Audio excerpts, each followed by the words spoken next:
Hi guys! Welcome back to Triple M Podcast. I'm Crystal. I'm Felicia. And today we're going to tell you about Pablo Mother Picasso. Did you bleep yourself? I did. Was it good? I mean, why? I don't know. Why not? Motherfucker. We're going to tell you guys about Mother Picasso. Yeah, motherfucking Picasso. Oh my God. Stop. Are your French fries today? Do I feel extra crispy? You feel extra crispy and salty and you might be like Diablo fries. I'm those French fries that are actually French fries, but they're chips. I'm shoestring fries. My name is Felicia and I am Diablo fries. Who's Diablo? Hot. Diablo means hot. I know, but Diablo means devil. The devil is hot, Felicia. But where do you get these fries from? Listen, don't worry about it. I bought them on the black market. Oh, you know what sounds good right now, though? What? Loaded Vietnamese fries. Oh my God. If it's Asian, it's coming out of your mouth. I swear to God. Have you ever, with the meat, it has hoisin sauce, mayonnaise. Do you think Picasso would have liked Vietnamese fries? I don't think Picasso, I don't know enough about him to make an assumption. All right, well, I guess we're about to find out. Hi guys, welcome to our podcast, Mental Myths and Mysteries. It's alright, it's okay, but you should listen anyway. Hi guys. For the holidays, Triple M is showcasing local artists from around the world, and you can check out our social media page to see art this week from Summer Stewart.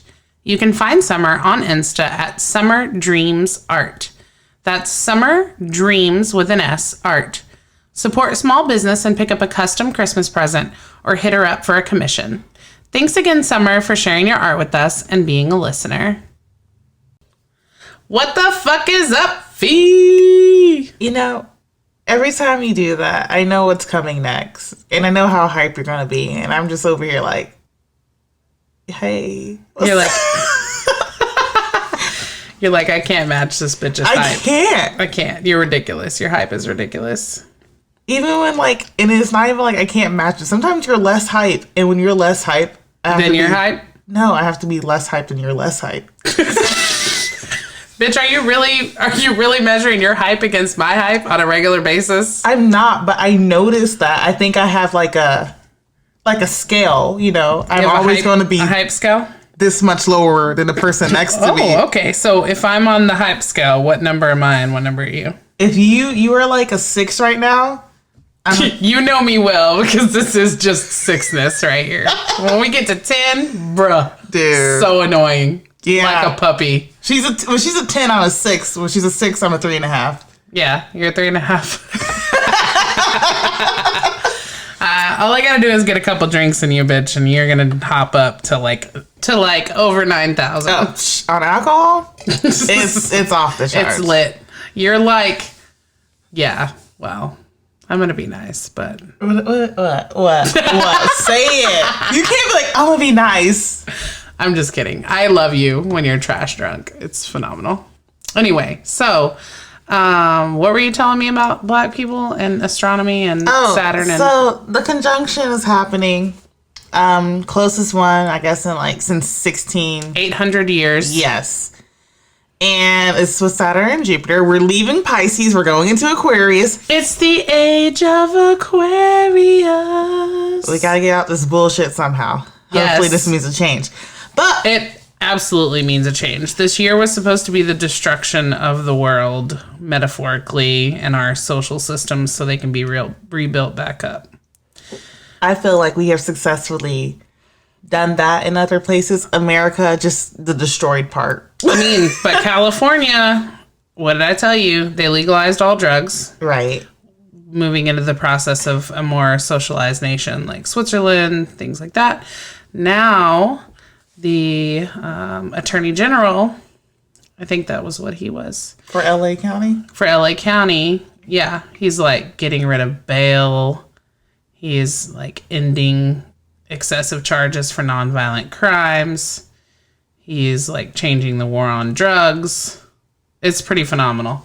I think it's like the start of something huge, really. And it's going to trend upwards through the West Coast from California to Oregon and then onward, and we'll see what happens. But anyway, all right. What's happening with black people? That's the important stuff here. I don't know, but I just keep seeing it across my Facebook, and apparently... Are we going to get fucking Wakanda? Apparently black people are getting powers on the 21st. Holy shit. Is that why Black Panther died? He's like working shit from the other side to get us to powers. I don't know. It was just like not even powers. We're transcending into the metaphysical realm. Wait, we're opening our third eye. Are people gonna die? I don't know yet. Oh my God, are you all becoming yogis? We might all become yogis. We might all. I don't know, we might all become clairvoyant. We might get some telekinesis in there. We might see the spirits and the ancestors. Damn, I should have done that Ancestry.com DNA quiz to see if I had any black blood in me. I'm going to get left out. You'll find out on the 21st. When you wake up and everybody's gone. Damn it. It's just you and the kid. I knew there was a reason I wanted to be reincarnated as a black girl. That's like the final level, right? Of transcendence? I don't think I mean, if you're getting superpowers. If we're getting superpowers. If you could have one superpower, what would it be? Which one do you want for your transcendence? Honestly, I think I want teleportation. Something that allows me to travel for free. Yeah, so that sounds great and all, but I think I want to fly. And then I can just fly there for free. Well, I don't know how powers are work. Is flying going to be like the same energy as running? And I have to like keep that up the whole time? I don't think so. Or can you fly? Like there has to be a caveat somewhere. I mean, what's his name? The Flash can walk. It's not like he has to run everywhere he goes. Oh no, but like, do I get tired if I fly? I mean, it might be like the Flash. To reference it again, where you just have to eat a lot of pizza. Remember? Because after he runs for a really long time, he just has to consume a lot of calories. So, like, essentially, your metabolism is just, like, getting burnt out. So you have to eat a bunch. But, like... I mean, you would get to fly and endlessly eat whatever you want. That's true, but, like, how long is, like, okay, I'm flying, but this is going to take the same amount of time as taking an airplane. So I'm just sitting up there... going by myself for hours and hours and hours. Airplanes don't take hours. It takes 4.5 hours to fly across the U.S. It's not like you can't touch down and have a snack at the Quickie Mart. That's what I'm saying. Why do all that where you can just be there? I don't know. We're not having this debate because, we could argue this for hours. True. I want to just twirl around like a fairy in my yard. It's not. That's why you just want to fly. I just want to fly. You still fly commercial. Flying is phenomenal. I definitely think. Like, what other superpowers are there? You can like see through walls. Super strength. Super strength. I don't really care about Shoot that. Out lasers. I don't really care about that. I feel like controlling plants. Plants? Yeah, having them grow. You want to be like poison ivy? I'm talking about you. I feel like that'd be your jam. Have a whole garden just there forever, not die. You can have your garden year round. And if you can fly as a human, you can land in places planes can't land. I could go so many places. I could do the same places. Right, but to teleport, well, in most things that I've seen, you have to know your destination. Right, I get. Okay, but you haven't been everywhere in the world, so you can't just like know a destination. But not everything is on an atlas like that. I don't want to go somewhere where no one else has been. That's dangerous. What's out there? You don't want to just like touch down in the middle of an undiscovered magical forest? No, it's undiscovered for a reason. They don't want us in there. Is this one of those moments where black people shake their heads and say white people?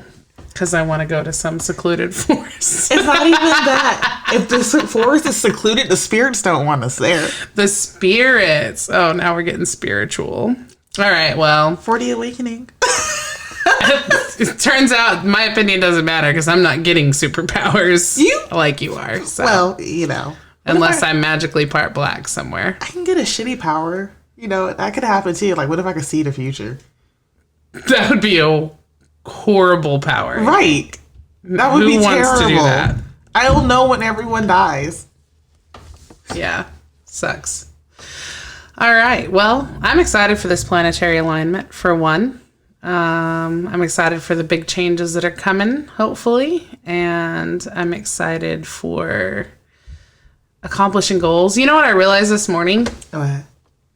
I am in the stage of life. I can't remember if it's Eric Erickson or whoever. I think it's Eric Erickson that does like autonomy versus, or it might be Piaget. That might be Piaget. But either way, one of the psychological theorists talks about, you know, your different stages that you're in life. I think that's Piaget. Yeah, I think it is Piaget. And so then when you get older, you get to the one where you're like, loneliness versus, what's the word when you like want to leave a legacy behind? Gosh darn it. I wish I had them pulled up. But anyway, I realized today that I'm experiencing that now, and I'm going to be 35 next year. I'm like not experiencing that at 60. It's weird. I think all of the life that I've lived, like through all of my trauma and raising kids from such a young age and everything else, has like put me into this position of wanting to start like my legacy work at this age. And I think that's why I'm so dissatisfied with my job. So anyway, I think that this year of maybe Corona has had a lot of effect on it too. Ooh, Corona has been fucking up everyone's hopes, dreams, and livelihoods. Well, my friend Tony posted this thing this morning and he was like, tell one good thing about 2020. And then basically he was talking about how, you know, people right now think that it's horrible, but then they're going to look back on it later and reflect on it. And I think it has, while it has been extremely horrible for me, it's also really impacted my life in a lot of positive ways. I started this podcast. There's a lot of different things that I've decided I want to accomplish outside of myself that have been things that I dreamed about as a child, but then kind of pushed away as an adult. So I'm really excited to see what kind of impact it has for everybody. Seems like it's done a lot of positive things for a lot of people around me. I think so. I think it was one of those things where you didn't gain a lot from 2020, but you got a chance to reflect. Yeah, about what you want in life. Mm-hmm. All right. Well, on to Pablo Picasso. Are you so excited to hear this story? I don't know. You don't know? He's one of those people where I'm like, I love how I don't know him like 4 times already. Like, I know him, but I don't know him. You don't know him. Well, I don't think any of us know him. So, Pablo Picasso was an American artist who grew up in Detroit, Michigan in 1973. That was just a test of your paying attention. Really? Yeah, because it's clear you're not.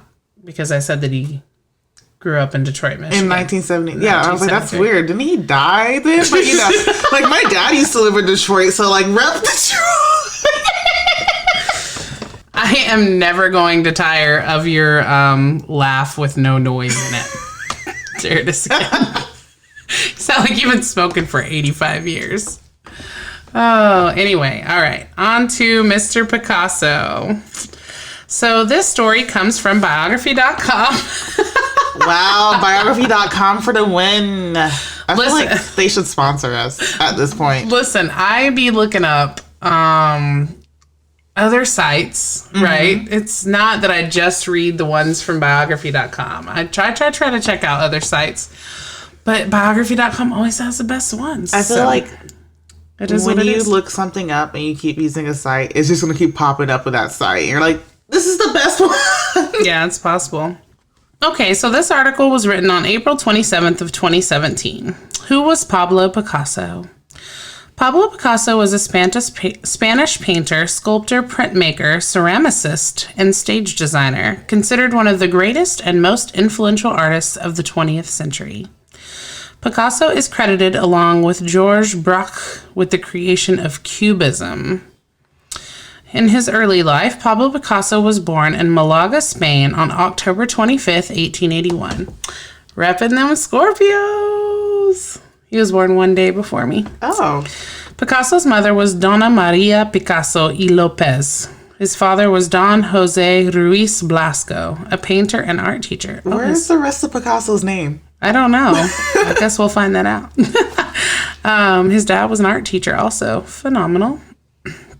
His gargantuan full name, which honors a variety of relatives and saints, is Pablo Diego Jose Francisco de Paula Juan Nepomuceno Maria de los Remedios Cipriana de la Santísima Trinidad Mártir Patricio Clito Ruiz y Picasso.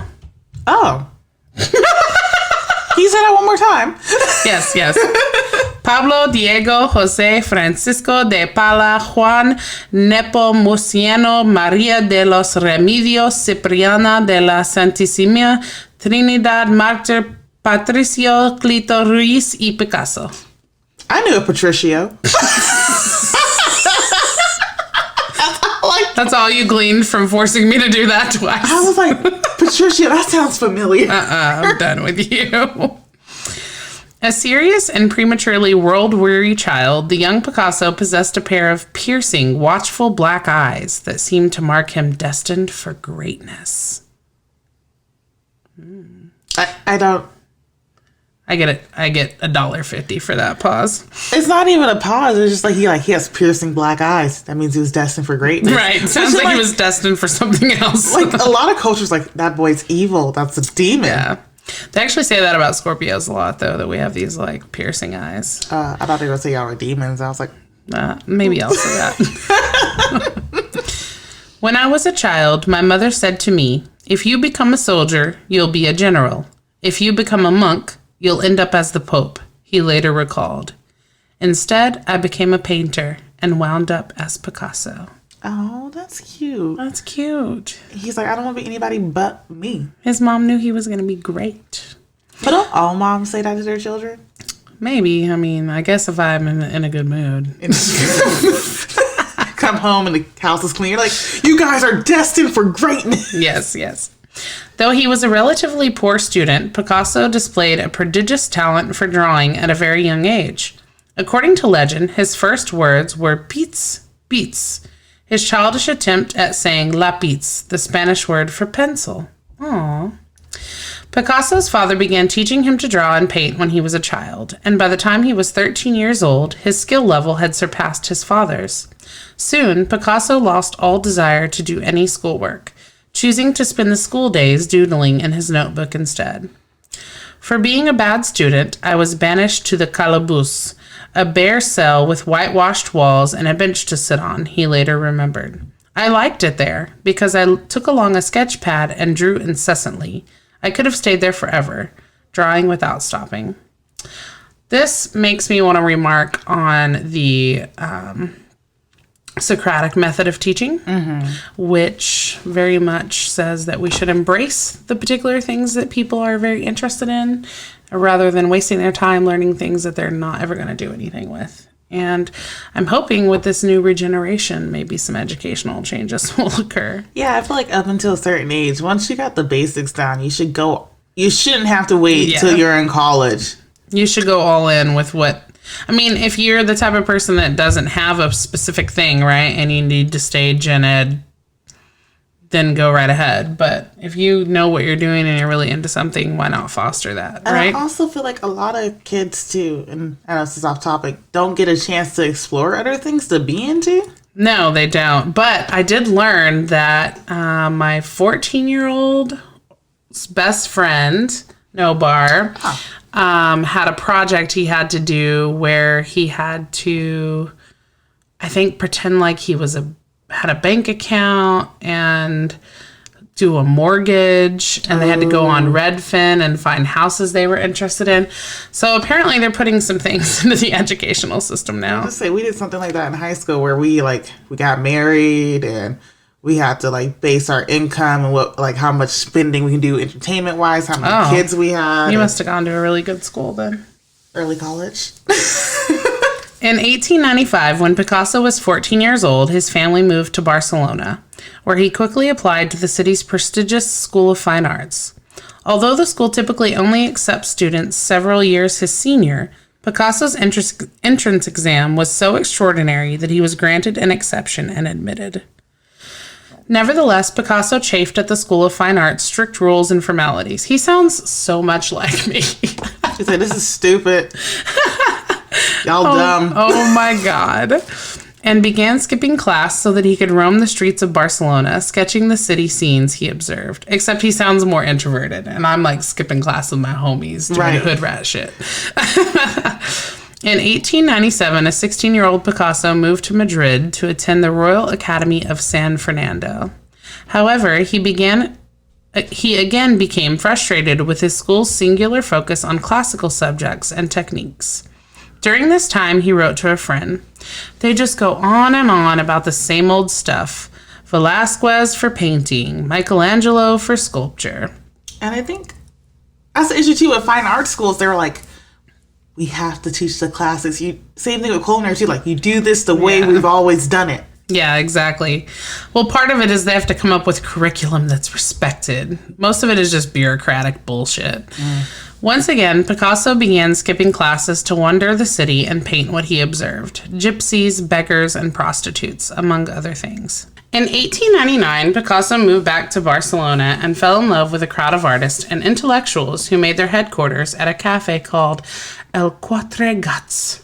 What do you think that stands for? 4 cats. Great job! I'm so proud of you. They're Spanish, right? I do believe he said Barcelona, which is in what country? España. Okay, I like it. All Although right. This is our day in geography, you guys. Is more like Mexico. But I'm part Mexican. Don't judge me. Not really, but I'm from Texas. That makes me honorary Mexican. Inspired by the anarchists and radicals he met there, Picasso made his decisive break from the classical methods in which he had been trained and began what would become a lifelong process of experimentation and innovation. Picasso remains renowned for endlessly reinventing himself, switching between styles so radically different that his life's work seems to be the product of 5 or 6 great artists rather than just one. Oh, he was a revolutionary. He was a revolutionist? Or he had multiple personality disorder. Oh, did he? Is that what we're talking about him?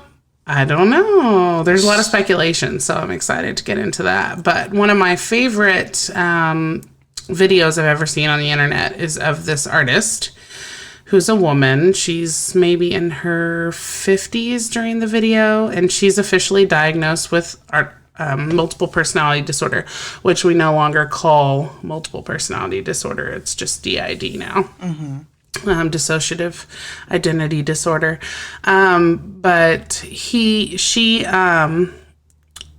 has, I think, 4 or 5 recognized personalities, and she paints in all 4 or 5 of them. And so all of the artwork is different. And she does this really cool thing where she takes you around her studio and she talks about each character and, that lives in her brain and their particular style of artwork and like where it comes from. And while most people that were diagnosed with multiple personality disorder were faking it, psychologically throughout history, she has like a real official diagnosis, and it's very amazing. And then she brings her daughter onto the show and talks about which personality raised her, because she had this like the whole time she had her child.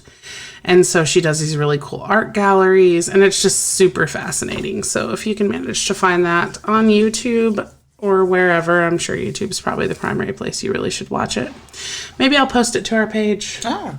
Yeah, actually, I will do that for you listeners. I will find something and do extra work and post it to our page so you can see it. She'll spoon feed that to you. I will spoon feed that to you, since you haven't spoon fed me shit since I started this show. Mandy is the only one that spoon fed me anything. So that counts. You guys need to get on your game. All right. They're just as lazy as us. I know. Of his penchant for style diversity, Picasso insisted that his varied work was not indicative of radical shifts throughout his career, but rather of his dedication to objectively evaluating for each piece the form and technique that best suited to achieve his desired effect, which really just makes him sound like an artistic genius instead of someone with a mental disorder, right? Mm-hmm. Whenever I wanted to say something, I said it the way I believed I should, he explained. Different themes inevitably require different methods of expression. This does not imply either evolution or progress. It is a matter of following the idea one wants to express and the way in which one wants to express it. And I totally empathize with that, although my art, my physical art, is not very great. I do have a big affinity for art, which is why I'm featuring artists for all of the holidays, particularly painting. And I feel like when I look at paintings, I want to understand the painting from a feeling perspective, right? And so if a particular painting evokes a certain feeling in me, then I enjoy that painting all the more. And so it sounds like he really put a lot of thought into the particular feeling that he's wanting to evoke when he creates this art, which I find fascinating. So now we'll talk about his blue period. Are you familiar with the blue period? I've heard of it. Again, I have heard of things. Yeah, I've heard of things. Don't know. I saw Picasso once in Titanic. Was he in Titanic? I actually never watched Titanic, so I don't know. Oh, what? That's my favorite movie of all time. I can start it, but that's about it. It's been 84 years, and I can still smell the fresh paint. That's why I can't. The china had never been used. The sheets had never been slept on. Titanic was called the ship of dreams, and it was. It really was. See, that's how much I love it. Wow. That's the whole introduction. There's just movies I can't get through. Titanic, Avatar. Oh my God, I love Avatar. What's the one about the golden retriever? Marley and Me. Oh, that one's kind of whack. Yeah. I feel embarrassed every time I admit Titanic is my favorite movie, but I really don't care. At least you have a favorite movie. I love it. When they post those memes on Facebook and they're like, if you had a gun to your head, what is one movie you could repeat word for word to live? And it's always Titanic for me. All right. So anyway, no, most of the paintings in Titanic were Monet. I can't remember if there was a Picasso in it or not, but in the blue period, art critics and historians typically break Picasso's adult career into distinct periods, the first of which lasted from 1901 to 1904 and is called his blue period, after the color that dominated nearly all of his paintings over these years. So basically all of the paintings were blue. I'm about to look up Picasso paintings so I can be familiar with the artwork we're talking about. I'm going to post some on our page, so you'll get to see that.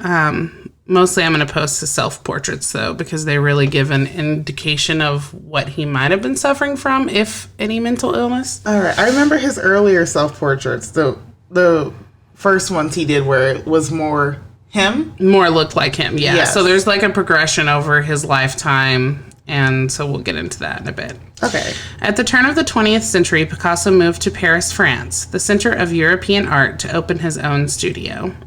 Lonely and deeply depressed over the death of his close friend, Carlos Casagemas, he painted scenes of poverty, isolation, and anguish, almost exclusively in shades of blue and green. Aww.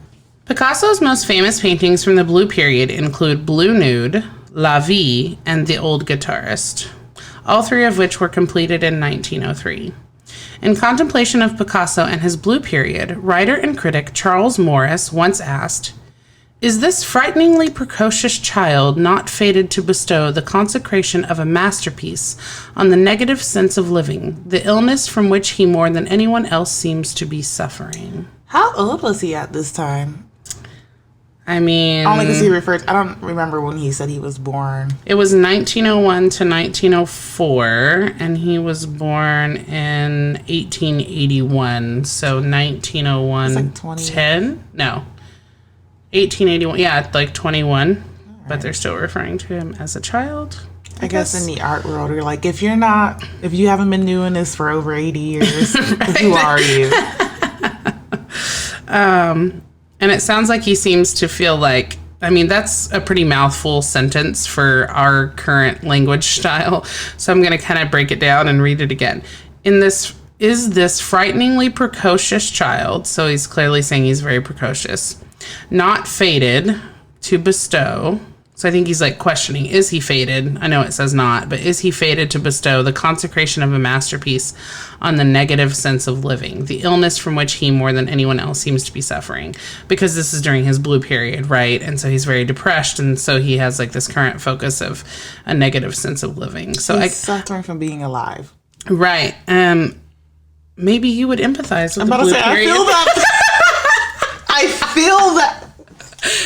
If you guys, Fee makes inappropriate jokes about her life. That's the way I'm going to phrase it because this is a mental health podcast. I have self-deprecating humor. Yeah, but like tendencies. A lot. In the maximum Gen Z fashion of suicidal jokes. And she probably does that 20 times a day. So. I keep most of it in, is what they don't know. I keep a lot. Wow. All right. It's how I cope. It's a good coping mechanism if it works, joking. I mean, I have no problem with that. So then he had a rose period. By 1905, Picasso had largely overcome the depression that had previously debilitated him. Okay, I really want to talk about this because I tell you this and I talk to this about to all of my 20-year-old psych patients. Mm-hmm. The number of patients that come into my crisis facilities in their 20s is actually a lot higher than you would probably think. And a lot of them are suffering from this kind of depression, suicidality situation. And I always want to talk to them about your brain and the function of it. So when I was 26 years old, I kind of woke up one day. I had been married. I'm going to get a little personal here. I had been, not officially married, but living as a married woman since the age of 19 with my ex-husband. And I had made some really bad decisions, extremely bad decisions. And, I'll tell more about this in my biography and probably on our Patreon. But essentially, I was in an abusive relationship. And I had some kids by this time. I was 26, so I think I'd had 2 children. And I can't remember, I may have been pregnant with my third when I was 26, or it was maybe right before I got pregnant. I think I must have been pregnant because I remember shortly after is when I finally was able to move out fully and get out of the abusive relationship. But it was very bizarre for me. I remember waking up one day and just feeling like I was a completely different person. And I'm sure that it had been more progressive. It had been going on for a while to get to this point, but it really just felt kind of like overnight. And the more I started, this is around the time that I really started to get into psychology too, because I've spent, 10 plus years researching it and reading every book I can get my hands on. And I was trying to understand the situation I was in my abusive relationship and so on and so forth. But to cut the story short, over this course of learning about neuroscience, I began to understand things about the prefrontal cortex, which is an area largely affected when you have ADHD as well. But most people's prefrontal cortex doesn't start to mature until you get around the age of 25. And then they used to think that it was fully matured at that point, but now some science is stating that it doesn't happen until you're around 30. So you go through this, 5 to 10-year period of this area of your brain maturing. And this is the area of the brain that works on impulse control. Some of the research that I read indicated that that's why they enroll people in the military at age 18, because they lack that impulse control, because that part of the brain hasn't began to mature yet. And so they're more likely to do erratic things and jump into dangerous situations and all of that. And so anyway, I talked to this a lot about my patients, because if I had not had this experience at 26, I think I could have very well likely during those last 5 years ended up in a mental health institution myself, if mental health was the way here in Washington as it was in Oklahoma, where I moved from. And so I really encourage people to just try to make it to 26. if you can just get past that point where your brain is kind of tricking you and you can get to that maturity, you're going to wake up and it's going to be like a light bulb for you. You're going to be able to have more insight into things because you're going to be able to slow down. All of your thoughts are not going to be so impulsive and all of that. So I love that this kind of references that he went through this. They're saying it started in 1901. And so it lasted a good 3 to 4 years, which would have been the process in his 20s where his prefrontal cortex was beginning to mature. And then by the age of 24, 25, he's doing a lot better. So interesting stuff to look at. And I hope you look into that. If you're in your 20s and struggling, just make it to 26. I'm telling you, it gets so much better. So I ain't there yet, y'all. I know you're not there. You can do it, though. I'm here with you to keep you alive. Yay. So he had largely overcome his depression and had previously debilitated him. And the artistic manifestation of Picasso's improved spirits was the introduction of warmer colors, including beiges, pinks, and reds.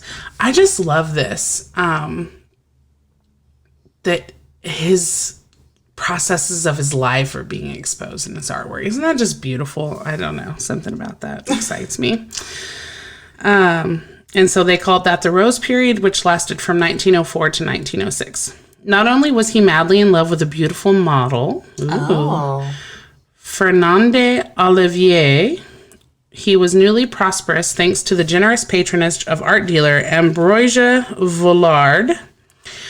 His most famous paintings from these years include Family à Saltimbanquis.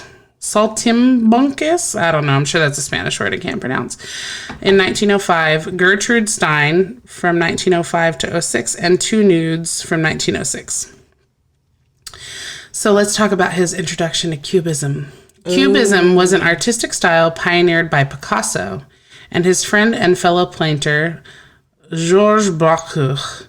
In Cubist paintings, objects are broken apart and reassembled in an abstracted form. So this is when his self-portraits, they started to move from looking like his actual face to kind of the more geometric style.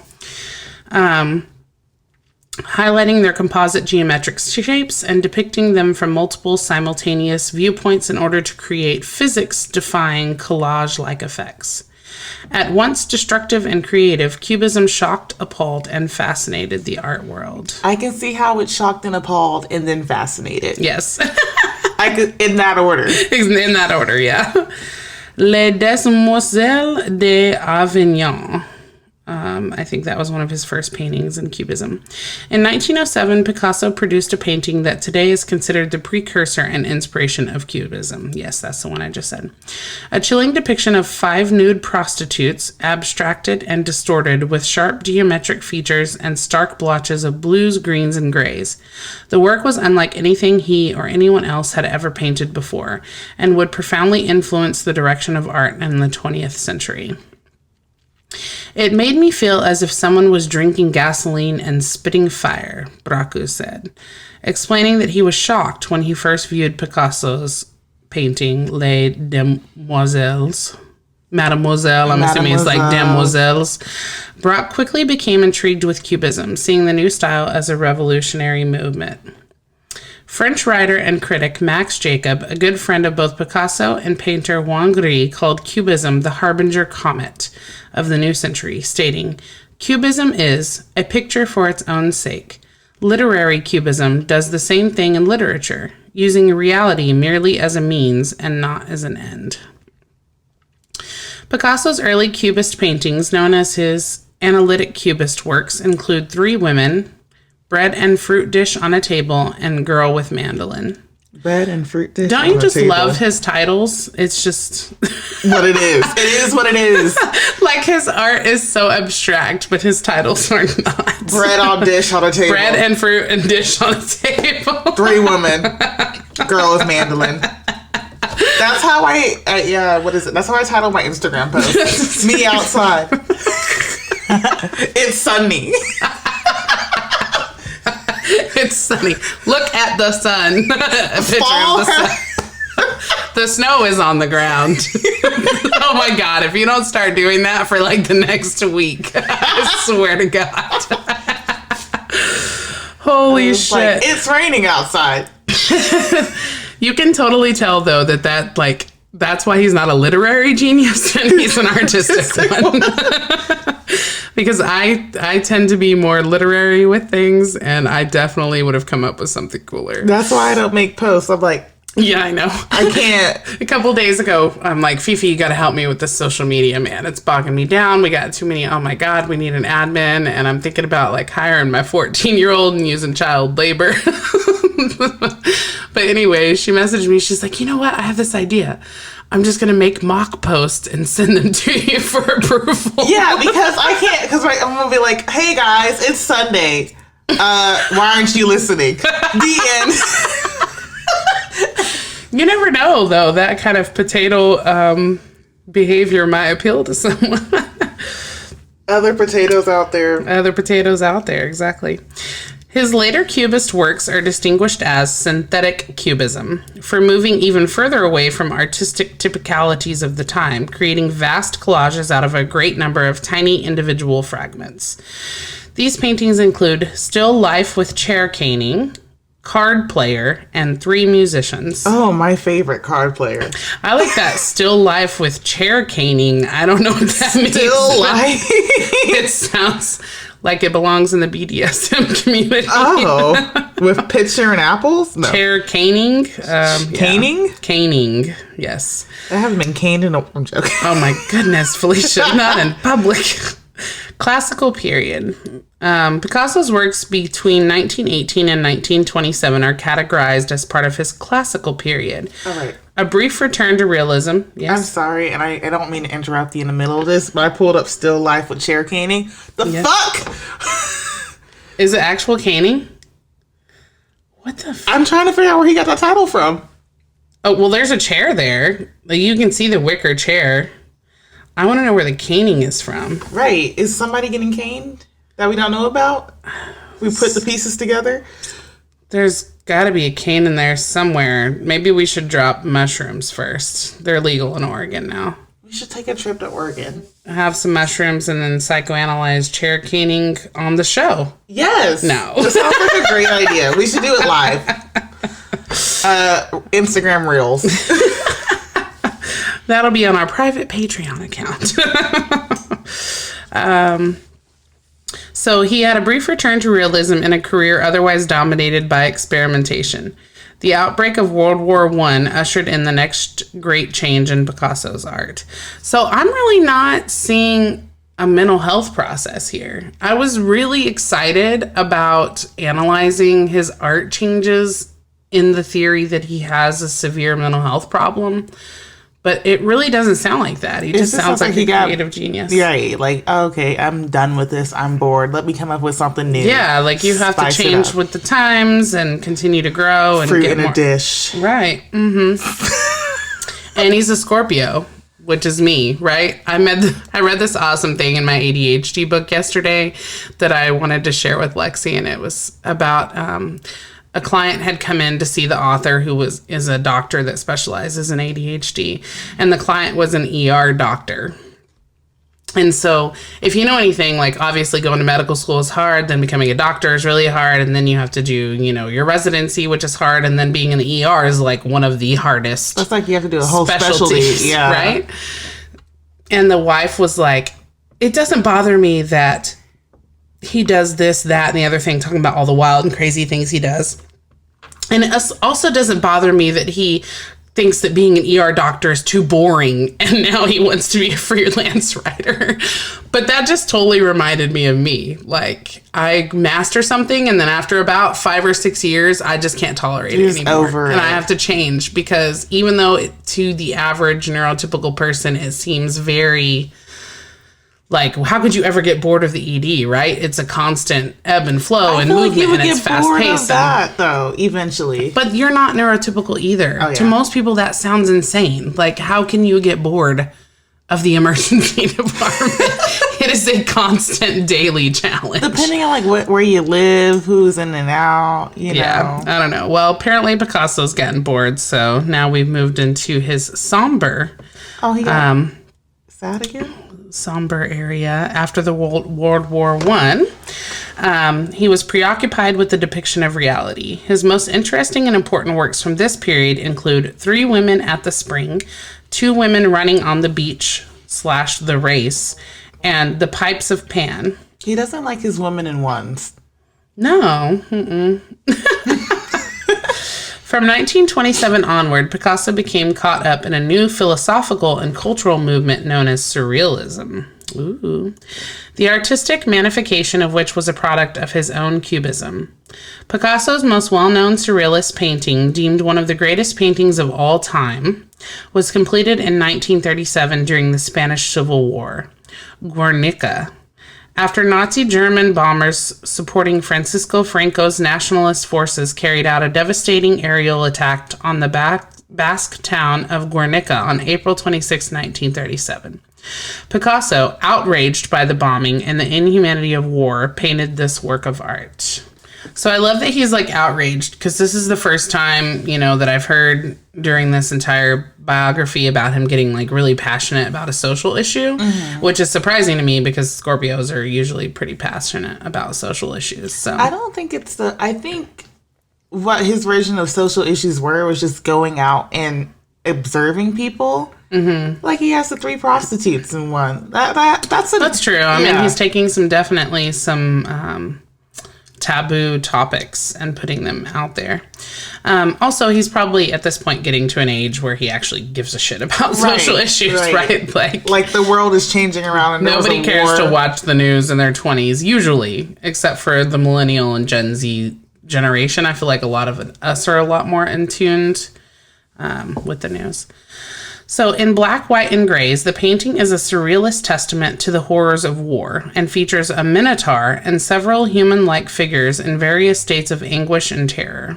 Guernica remains one of the most moving and powerful anti-war paintings in history. Oh, we have to post that one. Guernica. I'm sure I'm pronouncing that wrong. It's Guernica. Guernica. I don't know. I mean, if it's Spanish, maybe that's right. So he had some later works, one of them titled The Self-Portrait Facing Death. Oh. In contrast to the dazzling complexity of synthetic cubism, Picasso's later paintings display simple, childlike imagery and crude technique.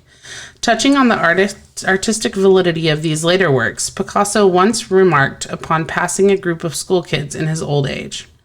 "When I was as old as these children, I could draw like Raphael, but it took me a lifetime to learn to draw like them."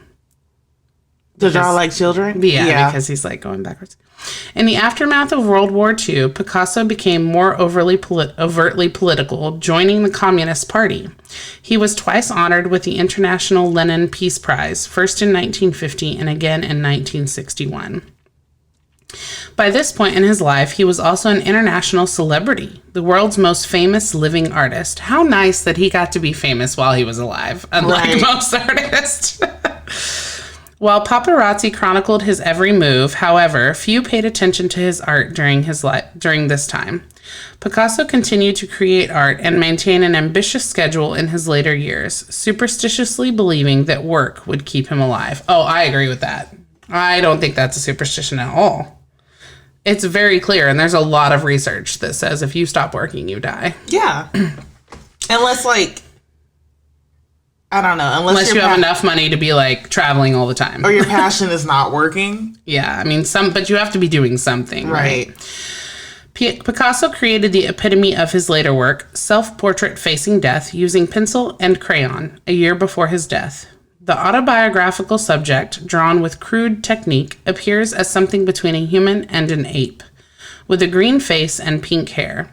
Yet the expression in his eyes, capturing a lifetime of wisdom, fear, and uncertainty, is the unmistakable work of a master at the height of his power. You want to talk about him being a womanizer? I kind of Or you want to figured go he on to was. some fun facts about Now him? let's talk about the womanizing. Because I felt it in my soul with those 3 prostitutes. I felt it in my soul. A lifelong womanizer, Picasso had countless relationships with girlfriends, mistresses, muses, and prostitutes, marrying only twice. Only twice. That's not bad. I have had countless relationships with girlfriends. Does he say that? No, I'm talking about myself. No. Oh. With Were any of them girlfriends, prostitutes? boyfriends, and I've only been married once, but I'm engaged now, so I will have only been married twice. See, you and Picasso are the same. We are the same. He wed a ballerina named Olga Koklova in 1918, and they remained together for 9 years. That's pretty good. I'm proud of him. I'm proud of him too. Parting ways in 1927. That's the thing about Scorpios. Like, we sometimes we get a bad rap for being playboys or whatever, but we're more like say that. We're more like serial monogamists. That's worse. It's not. It is. We'll tolerate your bullshit, and then when we're done with your bullshit, we break up with you. Like, don't bring bullshit. Don't tolerate the bullshit. It's like, this is what I'm here for. Well, if we didn't tolerate the bullshit, he wouldn't have made it 6 years. Then we'd be even worse. We'd be leaving people all the time. And I think that's your right as an American. They had a son together, Pablo. In 1961, at the age of 79, he married his second wife, Jacqueline Roque. Oh, 79? Holy shit. While married to Koklova, he began a long-term relationship with Marie-Thérèse Walter. They had a daughter, Maya, together. Walter committed suicide after Picasso died. Wow. But Picasso died when he was like 90. Right. Dang, she must have been like the one that was like really in love with him. The mistress, of course. It always is. Between marriages in 1935, Picasso met Dora Maar, a fellow artist on the set of Jean Renoir's film Le Crime de Monsieur Lange, released in 1936. The two soon embarked upon a partnership that was both romantic and professional. Their relationship lasted more than a decade, during and after which time Maar struggled with depression. They parted ways in 1946, 3 years after Picasso began having an affair with a woman named Françoise Guillotte. Okay, I don't think I'm like Picasso. I've not had all of these affairs. Right. It's not that. I feel like Picasso didn't know he was a polygamist yet. Apparently, yeah. He didn't know how to explain that to people. With whom he had 2 children, son Claude and daughter Paloma. They went separate ways in 1953. So he's got like 4 kids at this point now. That's why his women are always in painting of multiples. Yeah, he apparently. needed multiples. Guillot would later marry scientist Jonas Salk, the inventor of the polio vaccine. Oh, look at her coming Look at up. her coming up. Is it really come up though? I feel like they're equally as great. I know, but like, I feel like the polio vaccine guy is less likely to have 17 affairs than the... Yeah, probably. He's a nerd. She's like, I'm settling down. These art types, woo. They just everywhere. Yeah, Picasso fathered 4 children, Paolo, Maya, Claude, and Paloma Picasso. That's really good for being a womanizer. It Just is. 4 children with 3 different women, I think. That's not bad. His daughter Paloma, featured in several of her father's paintings, would become a famous designer, crafting jewelry and other items for Tiffany and Company. Oh, no. If you don't know this about me, I love Tiffany. And if I know that his daughter created something for Tiffany, She needs it now. I have to own it now. She needs it. Oh my God. We're going to go broke over this. Shit. Let's just rewind and pretend like this episode. If y'all want to fund Crystal's Tiffany adventure, please. Oh my God. well, watch out for our Patreon. Picasso died on April 8th of 1973 at the age of 91 in Moulins, France. He died of heart failure, reportedly while he and his wife Jacqueline were entertaining friends for dinner. That's the way to go out. Considered radical in his work, Picasso continues to garner reverence for his technical mastery, visionary creativity, and profound empathy. Profound empathy. But he couldn't stop cheating on people. I don't really get that. Because he felt all of them. He felt he needed to be there for all He was a of polygamy. them. Maybe you're right about the polygamy thing, but you got to own up to it. Together, these quality. What? I must say, I don't feel like the times called for it? Yeah. Yeah, that's true. Together, these qualities have distinguished the disquieting Spaniard with the piercing eyes as a revolutionary artist. For nearly 80 of his 91 years, Picasso devoted himself to an artistic production that he superstitiously believed would keep him alive, and it did. Why do they keep calling him that? He died when he was 91. That's old. Especially, he was born in the 1800s. He died. Exactly. In what, the 70s? Contributing consistently, 1973. Contributing significantly to and paralleling the entire development of modern art in the 20th century. All right. Do you want to hear the fun facts now? Fun facts. This is from an article on mentalfloss.com, 8 Things to Know About Pablo Picasso by Amanda Green, and was published on October 25th of 2018. His real name was Pablo Ruiz. Well, we actually already knew that. Well, actually, Pablo Diego Jose Francisco de Paula Juan Nepomuceno Maria de los Remedios Cipriano de la Santísima Trinidad Ruiz y Picasso. I just did that for you again. Because you loved it so much the first time. It reminds me of that episode of Zack and Cody where Esteban gave his whole name. And then he completed his first painting at age 9. Picasso's parents didn't have a refrigerator, but if they did, they'd have displayed his early works with pride. Painting ran in the family. Picasso started figure drawing and oil painting lessons with his painter father when he was 7. I like how they said they would put it on the fridge, but like, isn't his father an artist? I feel like they're like, all right, we're building a gallery for this kid now. Yeah, exactly. There are vicious rumors that Picasso was left-handed. Being called a southpaw isn't the worst thing in the world. Picasso would certainly be in good company if it were true, but Picasso was a righty. See for yourself. There were also rumors that he stole the Mona Lisa. On August 21st, 1911, someone stole the Mona Lisa from the Louvre and turned the art world upside down. When a French newspaper offered a reward for information, a man came forward with a statue he'd stolen from the museum 4 years earlier.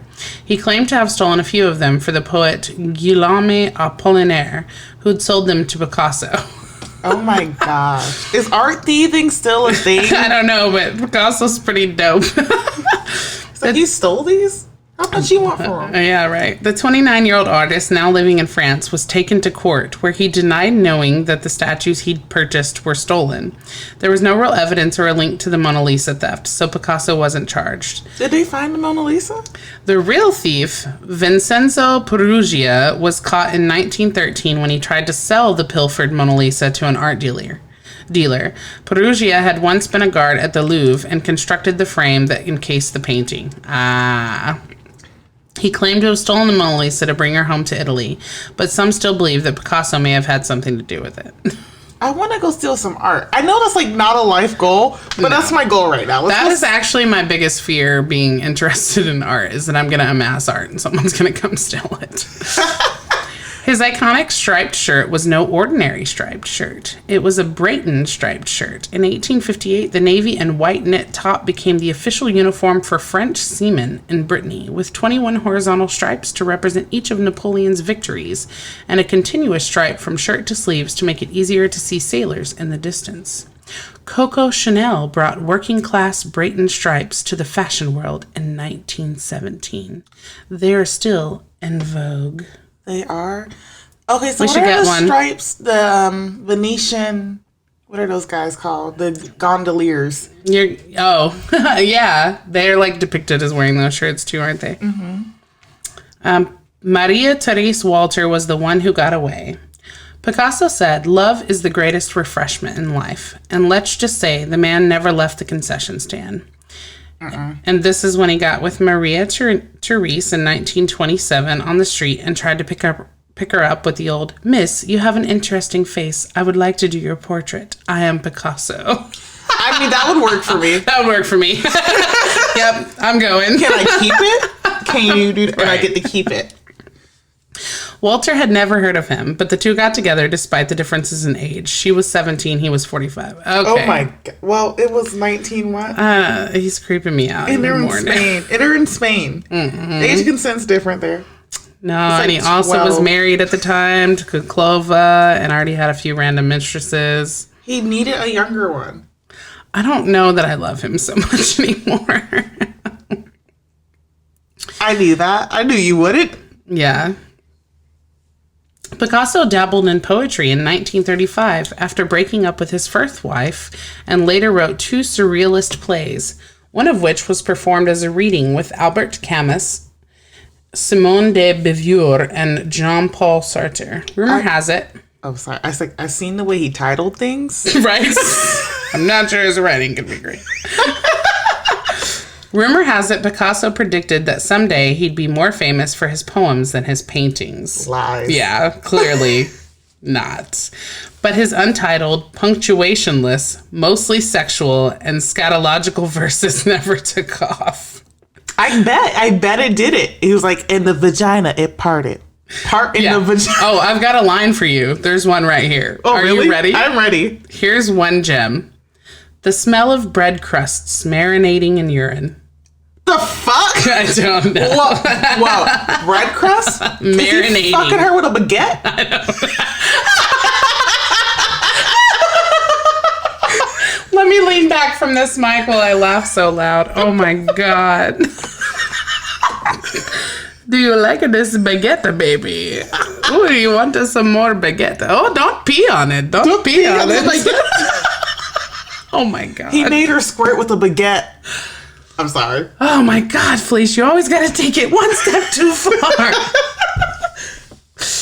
Oh, okay. Yeah, I think I'll edit that piece out. Sorry. Sometimes the kids ask to listen to these, and I gotta be real careful. Pablo Picasso's later years were his most prolific, though it's understandable to think that Pablo Picasso would slow down in his output as he got older. He again went against conventional wisdom. The artist created more works during the final 4 years of his life than he did during any other similar stretch of time. He had more free time. He was 90. He probably wasn't. But he had more free time for like the last 20 years, probably. Why the last 4? He was like in his late 80s. He got the ED. Yeah. Well, if we were to theorize that he had a mental disorder, which some have theorized is ADHD, some have theorized is schizophrenia, some have theorized is bipolar disorder, then it would make sense to me that if he did have some degenerative situations with his brain, then maybe that was like his only way of functioning or processing when he got that old. But I mean, if he was hosting a dinner party the day he died, seems like he pretty much had his wits about him. You sure it was an NPD? You know, I don't really want to call it that, actually, but it's possible. But some of the stuff, like the self-portrait that he did, let's see, there was one from, age 90, is really the most bizarre. But it still has some flow to it, and I'm going to post the pictures of this too, but the reason that some people think that he has schizophrenia or theorize this is because there's some famous paintings that are done of a cat. And they're done by this artist named Louis Wayne, who lived from 1860 to 1939. And they believe that he was diagnosed with schizophrenia. And the progressive distortions in his pictures of this cat. So the cat starts out where it's like an image of a real cat. Looks great. It's super cute. Then it kind of morphs into maybe the kind of cat you would see in Alice in Wonderland. And then slowly over time, it just kind of becomes this very almost aggressive, scary looking Chinese dragon. But then it has lots of different geometric shapes in it, which, you know, would make you feel that it's like the distorted image that his brain is bringing across. And so since it was put in psychology books, it very much closely resembles the progression of Picasso's self-portraits over his lifetime. And so that's why some theorize that he was schizophrenic. But I mean, nothing that I read about him in history or on his biography has any kind of like real behaviors of schizophrenia. And so I'm not certain. I think the jury's out on this one. I think so too. Yeah. I mean, I'm not sure. He had a lot going on, but I think it's just him being creative. Well, in my research with ADHD, the majority of people that are ADHD tend to have a lot higher intelligence quotients. And so if I was going to lead towards anything, I would probably say it's that. And the reason I would say that is because he has a lot of the similar symptoms that I have. He's constantly bouncing from one process or another. He manages to stick with art, but he's constantly changing his way of art. He's constantly moving around. He's constantly in new relationships. So he's like seeking to get out of that novelty to feed and fuel that dopamine that's necessary for him to feel alive. And his great literary career. His great literary. Right. Like, so he's even trying to branch off into different things. He seems like he gets into this like real hyper focus where he can turn out a lot of different works, but then he's clearly, distractible by other women and everything else. All the women, young all women, the women, young women, old women. Not his kids, though. He's like, oh. It just seems very impulsive. You know what I mean? Right. Because there's like, none of the record was talking about how he had struggles in his marriage or necessarily anything. He's just like living from impulse. Yeah. I smell a hot bread blonde. urine. Right. Bread urine. I don't know what that was about, but. But now seeing, the only reason I know the first portrait of Picasso, because I knew the newer ones. Or the ones he did later in life. But the first one was in our English teacher's classroom. Yeah. I didn't know he had him up there because he was a literary genius. I wonder if your English teacher even knew that he had written anything literary. I feel like that particular one would. I'm very excited to look something up literary about that. So maybe I'll post that later as well. But I hope you guys enjoyed the story of Mr. Picasso. I find it fascinating. And I hope that you are checking out our art on our site and supporting small business for the holidays through purchasing some of that art. I would be a very sad world if artists didn't exist anymore. And since they've already taken art out of the schools and everything else, it's just, we got to really work hard as a society to keep art alive because we need it. We need to foster the passions that people have. Yeah. We can't kill them, burn them up. Go do corporate stuff I'm trusting our generation to do that. So let's put education and art back into schools and live for the greats. So anyway, since I don't have a real diagnosis to go off of, I just want to send you guys my love for the holidays. Hopefully I can stay consistent with recording. So if you miss me, blame it on my ADD, baby. Also the holidays. In 2020. Like, it's almost, you got to give us the hump to get to 2021. We need a little empathy here. So if you're struggling this holiday season, if you don't have family, feel free to reach out. Send us an email at triplemmcast@gmail.com. Also, we'd love for you to send us any of your mayhem stories. If you are interested in connecting with us on social media, you can find us on Facebook at Mental Myths and Mysteries, on Instagram at Mental Mysteries. And now on Twitter at Mental Myths and Mysteries. Twitter! We're going to tweet it up in this bitch. Yeah. Yeah. Also, you can like my new social media page for my ADD nurse coaching I'm hoping to get launched, and that is the Neurodiverse Nurse. And so anyway, we hope you have a wonderful week, and we can't wait to hear from you. Bye, guys. Bye. For the holidays, Triple M is showcasing local artists from around the world, and you can check out our social media page to see art this week from Edgar Avery. You can find Edgar on his Insta at Shredgar_Savory_art. Again, that's Shredgar, SHREDGAR_Savory, SAVORY_art. Support small business and pick up a custom Christmas present or hit him up for a commission. Thanks again, Edgar, for sharing your art with us and being a listener.